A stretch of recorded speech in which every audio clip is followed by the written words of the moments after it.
Whenever I begin to create a worship service for this place and for this congregation, I start with three basic questions.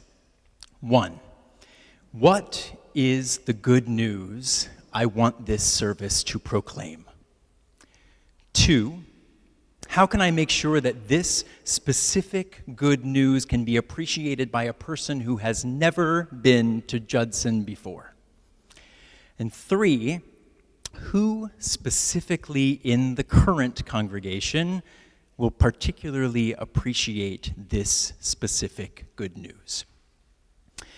Well, today is a strange day because the themes of this service and even the title of this sermon were meant to particularly respond to recent conversations I've been having with someone who is not here. And that someone is our very own gentle giant, the greeter extraordinaire, the man I call the mayor of Judson, David Johnson. Now, many of you knew David and feel his absence deeply. Several of you didn't know David, and to give you a smidge of context, our David Johnson sat in that now once empty and now occupied by the beautiful Darla. No, wonderful. It's wonderful. Thank you for sitting there, Darla. Keep it warm. He used to sit in that seat where you see flowers in front of Darla. And he sat there for as long as I knew him. Now, this past week, David died rather suddenly, which I know stunned many of us, and I still can't quite wrap my brain around the fact that we won't see him standing back there, holding out his hand to any new face who walked through the back door, that I won't see one of his famous dilapidated tote bags hanging on the corner of his chair, filled with clippings and books that he's brought specifically for someone that he thinks needs them, that we won't hear him asking his friends, "How's your spiritual condition?" or exclaiming, "Life is good," that I won't taste a cobbler or a stew made with his exact ingredients or with his exact touch again, that he won't be at my wedding when the last thing he said to Matt and me together was, "Be good to one another," and when the last private conversation he and I ever had was him asking me about my wedding reception desires and then sharing with me his memorial service desires. And most of all, I'm haunted by the fact that from now on, we won't hear the unmistakable bellow I've come to depend on in order to know that something is going really well in a service. David's famous exclamation, "All right!" He wielded that like a samurai sword, and it cut deep. I found myself going through my email this week and searching for correspondence between David and me, 405 individual electronic conversations over the past 7 years. And I went clicking to see what treasures have been lying there. We talked about a lot of things. David liked to talk. I know that many of you know that. And David was keenly interested in what this place that he loved so much, what this place could be, wanted to be, had to be. There's a clear progression in his emails to me. The ones in 2009 are his typical warm invitations to dinner parties that he has sent to countless Judson newcomers. Then, as my role as a leader at Judson grows, his emails become more suggestive, sometimes more instructive. And I just found that he responded to lots of hits and misses in the service. He sent interesting articles and past Judson sermons that he thinks will educate and galvanize me. No one can ever say that David was not diligent in his care for continuing education, both for himself and for those that I think he loved. And as I searched back through these messages, I realized something I've always known in the back of my mind. David is a huge reason why I came up with those three questions I mentioned earlier. David's main interests, especially when it came to this community, were in there always being good news to take away, in welcoming strangers we hadn't yet met, and in services and sermons speaking directly and unapologetically to what is currently and specifically going on in this community. The last email conversations I had with David are the reason why this service is happening today. I couldn't have known then that there would be an added layer of bitterness to today's spiritual exploration, but the themes of David's last emails to me are coursing through me, and I think they're coursing through this room today as well. The third to last email thread that David sent to me and that we participated in is titled Summer Reading Pleasure. And in it, David and I parse through what the phrase, "Make America Great Again," might possibly mean. And spoiler alert, neither of us ever figure it out, after a ton of emails. The second to last email thread is titled, You've Known This All Along. And in it, David shares with me an article called How Artists Change the World, and reminds me of Judson's continued duty toward the artists and potential prophets of this city. And the last email thread is titled Apocalypse, Eschatology, and 2 articles you mentioned. And in it, David reminds me not only that we should try to find some good news amongst all of this end of the world talk, but also that I've forgotten to send him 2 articles I'd promised to send. David was a champion nudge, which I know a bunch of you know as well. So here we are. David Johnson, the accidental worship service planner. And the only thing missing from it is him. In times like this one, it's natural for we meaning-making humans to begin to create mythology, to make connections that may or may not have been there, and to search for stories to cling to for comfort and instruction. And I think David would approve. David made an art of his life. He made an art of creating connections between people, between stories, between the past and the present, and he viewed these connections as his life's work. He questioned more than he proclaimed.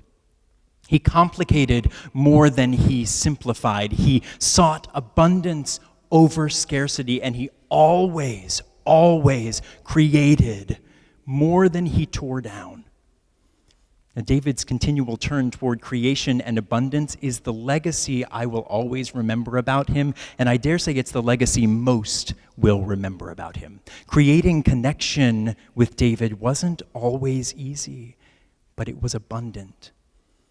Like the potter in today's Jeremiah passage, like the God in Isaiah's passage, David trusted that you were as interested in reshaping yourself as he was in reshaping himself. And he thought we should make time for it. For 6 years, he and I have met every second Sunday of each month, and every month I have made a bid for a 9:30 a.m. meetup time, thinking that that half hour of sleep would be just what I needed to get through the rest of the day, and David would always counter that meeting at 9 a.m., having that extra scant half hour would give us so much more time to reshape, to revisit, to reinvent, and retest. He made an art of squeezing out just a bit more time to meet. He made an art of convincing me it was worth it. And David didn't always come to our arts programming at Judson, but when he did, I got a full report on his takeaways on the successes and failures of each creative moment. Often, he didn't like what he had saw or heard. He thought it could be better. He thought it could go in a different direction, but he never told me that something wasn't worth his time. Instead, he said, I guess you'll make something new again next week. And that was the truth. We did. And that was also his truth about every worship service. I guess you'll make something new again next week. And we do. When I made the connection between David's make something new again remarks and our final conversation about what making America great again might mean, this is not the sermon I thought I would be delivering. But David would be the first to say that we have no idea how the mysteries of this universe work. What I do know is that if asked to choose between something new and authentic or something great and inauthentic, David would choose authenticity every time. He was fine with failure as long as we could talk about it. He was fine with mess-ups as long as we could not shut down, not destroy connection, and instead talk about reshaping the mess-ups into something new and just maybe great. Now, you artists from Judson Arts Wednesdays who are performing today have never met David. But believe me, had he been here to catch you at the door, he would have been the first person who you would have met today. He made an art of hospitality and curiosity. He made an art of reminding us to never be embarrassed to be the first one to say hello. He made an art of reminding us that abundance is the operative word when it comes to food and time. He made an art of reminding us that the true symbol of Christian love is not the traditional cross that hangs at the front of most churches, but instead is the table, filled with food and conversation and chairs enough to welcome one more or 100 more. The agape table is the cross, recreated and reshaped and remolded. The cross is a place where one hangs by oneself, but the agape table is a place to hang out together. So as David taught me to ask, what is the good news this week as we mourn a man who was a dear friend to some of us and only a story to others? The good news is that the good news is right here at this service, which is the beating heart of our spiritual life together. We get to come here and try to make something new and great again, and if it doesn't turn out great, it's at least authentic, and we get to make something new next week. In a world where we fear we're running low on time and low on authentic connections, this hour together is an act of recreation, a defiant act that doesn't build walls but builds byways between stories. In his first email to me dated September 20th, 2009, and fittingly titled Introductions, David signs off by saying, "Great becoming acquainted last night. You have quite a story. Second only to eating, talking about Judson's history is a deep-seated pleasure. May we all approach this table today, yes, missing David, but also knowing that we are literally doing the thing that brought him the most joy. In this age of scarcity, become better acquainted. Tell and absorb stories. Talk about the history, talk about the present, talk about the future. Approach art with generosity and curiosity and eat. Always ask yourself, who new can I reach today, and who do I already know who needs me today? And when that becomes exhausting, invite someone over for a meal and share the burden together and eat. That's what that meal was way back then in Jesus' time. It was a time that people got together and ate with gossip and teasing and laughter, an attempt to make something great for just a moment.